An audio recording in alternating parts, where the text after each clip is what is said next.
மா என்ற சொல்லின் பொருள் என்ன? மா என்ற சொல்லுக்கு பல பொருட்கள் உண்டு. அந்த சொல் ஓர் எழுத்து சொல். தமிழ் மொழிக்கு உண்டான ஒரு சிறப்பு என்றன்னா, ஒரு எழுத்துக்கு பல பொருட்களை தரும். ஒரு எழுத்து சொல் பல பொருட்களை தரும். அப்படி பார்க்கும்போது மா என்ற சொல்லும் பல பொருட்களை தருது.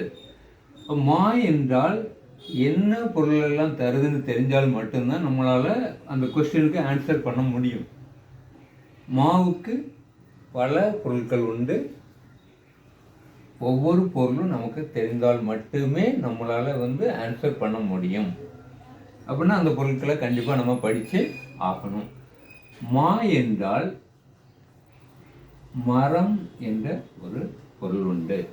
இப்போ என்ன பண்ணுவாங்கன்னா, மா என்ற சொல்லின் பொருள்னு கொடுத்து 4 ஆப்ஷனை கொடுத்துருவாங்க. அந்த 4 ஆப்ஷனில் கரெக்ட் ஆப்ஷன் ஆன்சர் தெரிஞ்சால் மட்டும்தான் நம்மளால் எழுத முடியும். மா என்றால் மரம், மா என்றால் விலங்கு,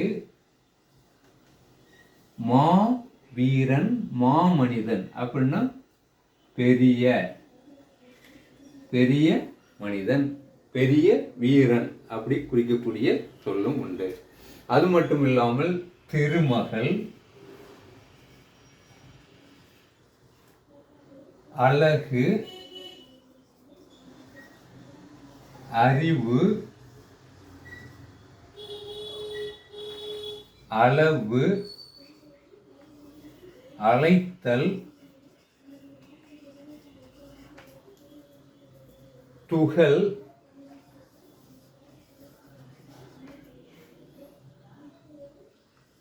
மேன்மை,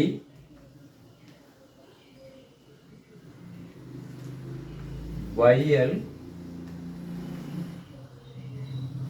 வண்டு,